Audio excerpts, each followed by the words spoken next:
سلام الله عليكم جميعا أينما كنتم داخل الوطن وخارجه. نتمنى هذا الفيديو يلقاكم بخير وعلى خير. بغيتكم تتابعوا معايا الطريقة ديال البطاطا مقلية في الآلة الإلكترونية المسماة القلاية الهوائية. اللي ما كتصدقليش يتابع معايا هاد الطريقة ناجحة 100%. عندنا هنا بطاطا كنقطعوها بحال بغينا نديروها فريت، بحال هكا نقليوها عادي. كنقطعوها ما بين وبين ما رقيقه ما غليظه. كنضيفوا ليها الماء، كنغطيوها بالماء، كنغطيوها بالماء كنزيدوا عليها واحد شويه د الملح. كنزيدوا عليها الملح. هاد الملح اللي غنديرو دابا اللي غادي يكفى كاع، ما غنزيدوش في الاخير باش غنبغي نصايبوها في الاخر، ما غنزيدوش ليها الملحه، غنضيفوا الملح كافي. كنديروها على نار كنخليوها. المهم هنايا ها هي كتغلي. غنخليها واحد 2 دقائق ونحيدها صافي، نطفي عليها. يلا بدات كتغلي، غتغلي واحد 2 دقائق ونطفي عليها. بقاو معايا باش مشوفين حتى نهاية الفيديو. المهم هي غلات واحد 2 دقائق، حنا غنصفيوها دابا.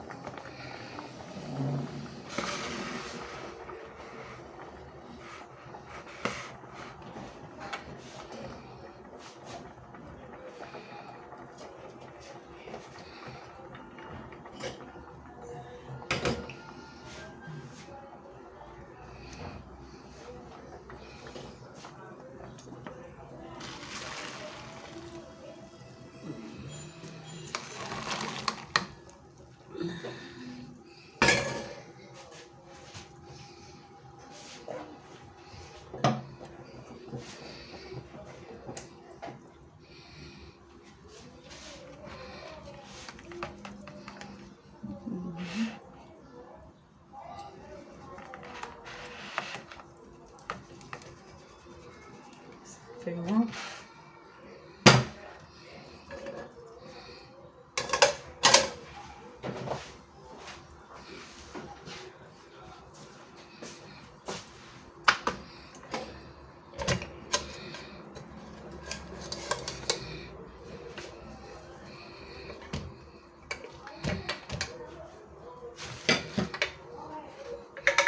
نحيدو منها الماء، غنردوها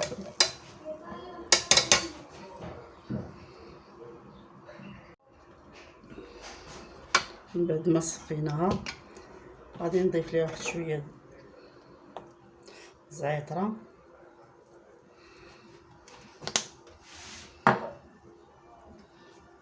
شويه الحار، فلفل حار، شويه ابزار باش يعطي النسمه. في الاخير غادي واحد شويه الزيت، تقريبا ملعقه كبيره ديال الزيت، زيت الزيتون. اللي ما عندوش زيت الزيتون يدير زيت المائده. خلطوا بحال هكا. واحد وحده هنا مقطعاش، نقطعها.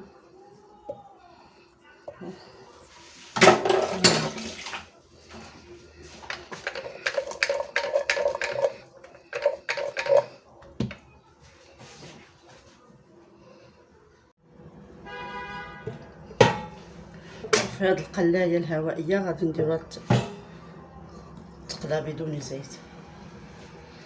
غنحيدو هاد الشكاري ديالتها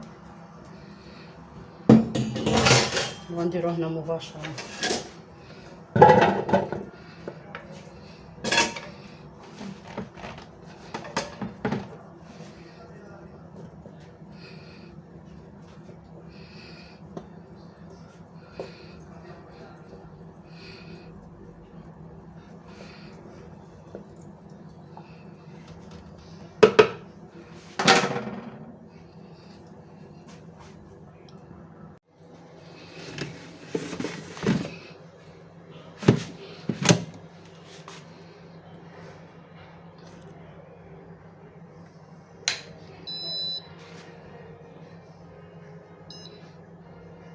غنديرها في البلاصه هنايا ديال البطاطا، ها هي 20 دقيقه و200 درجه.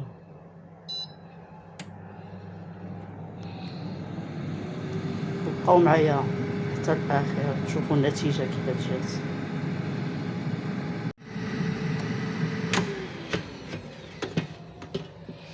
قبل ما تكمل هذيك 20 دقيقه غادي نحركوها شويه،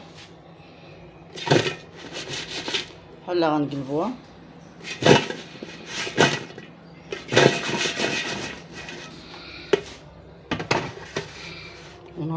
غنردوها تكمل القليان ديالها.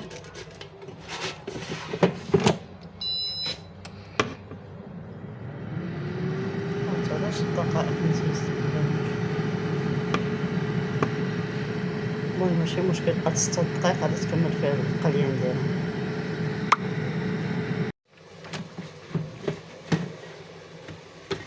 ها البطاطا وجدات،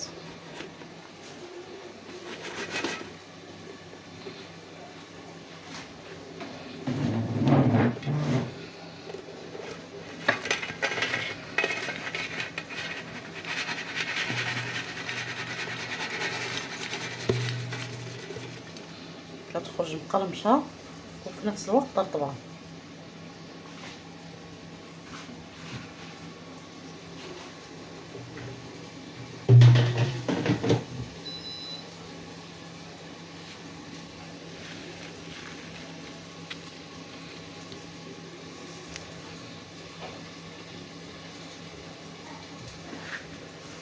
كنتمنى تجربوها. هنا وصلنا الى نهايه الفيديو، مع السلامه الى فيديو اخر ان شاء الله. مع السلامه، دمتم في رعايه الله.